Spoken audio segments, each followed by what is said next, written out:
The perfect way to brighten any taco.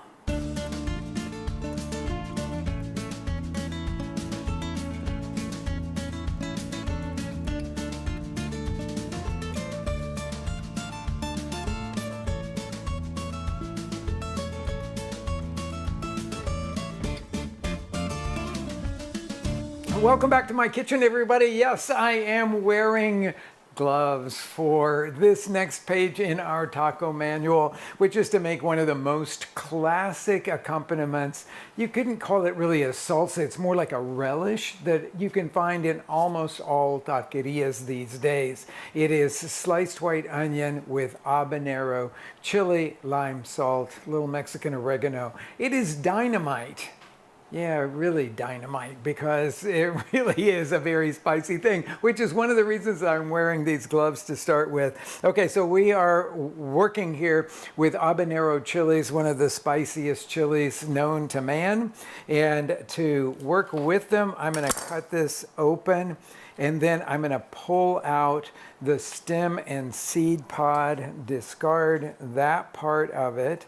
Now, this small amount that we're going to be making today could take up to 2 habaneros, but if you put the 2 habaneros in it, just know you are making something for your penchant for really spicy food, or your families and friends like for that same thing. Now, we're slicing these crosswise very, very, very thin, and that's going to distribute their flavor.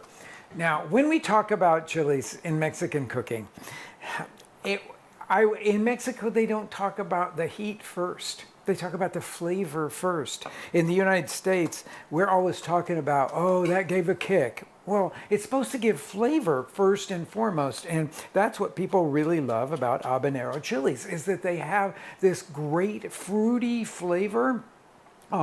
Tropical fruity flavor. I always smell things like guava.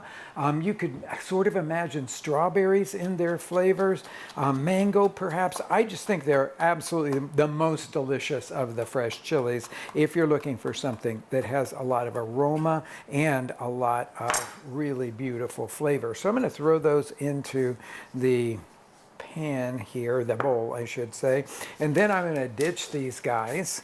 I'm not really fond of it, but when you're working with really hot chilies, then you probably should be wearing the gloves. Okay, now I am going to cut off the root end of this onion, and I'm going to slice it very thin. I'm going to say like 1/16 of an inch thick is what I'm going for.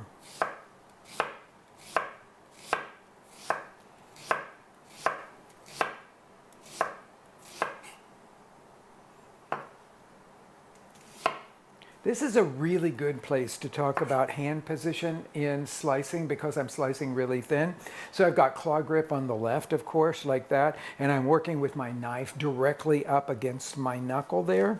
And so I'm going down and I'm just moving my hand back about 1/16 of an inch each time, so that I can get what I'm looking for.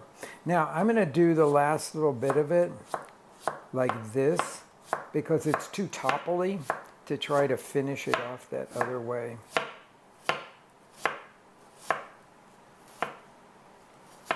And I'll never get that last little bit done, so I'm going to pitch that along with the root end. So toss it on your board so that you can separate all of the pieces. I still see a little piece of some root end there. So we'll mix that over here. And then our next thing is just simply to season this mixture. You cut lime in half. I like to roll it first on the cutting board so that I get loosened up structure on the inside. And then I'm going to slice through this guy. Turn it upside down into the Mexican lime juicer, and I'm looking for about 1/4 cup, which is what this should yield here. And boy, when you get that skin crushed by the Mexican lime juicer, you can smell all of that incredibly beautiful aroma that you get in the oils that are in the skin of the lime. Now we've got to season it with some salt. So I'm going to go salt first, and then I'm going to take a little bit of Mexican oregano.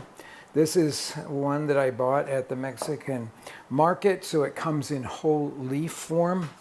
And I'm going to crush it between my palms, as is very classic in the Mexican kitchen, and let the crushed leaves, which have a lot more aroma now that I've crushed them, down in there. So a little stick I'm going to take out, stick from the... And then I'm just going to grab a spoon and stir it up. Now, this is a mixture that will taste a little better in an hour or two, so feel free to just let it sit at room temperature. But it really is best if you will eat it or use it on your tacos the same day that it's made. The next day is okay if you refrigerate it overnight, but I really think the flavor and texture are best when you use this the same day that it's made. It's just so bright, so beautiful. I got the right amount of salt in there. I'm starting to taste the habaneros already, but onions with habanero, absolutely classic to go with tacos.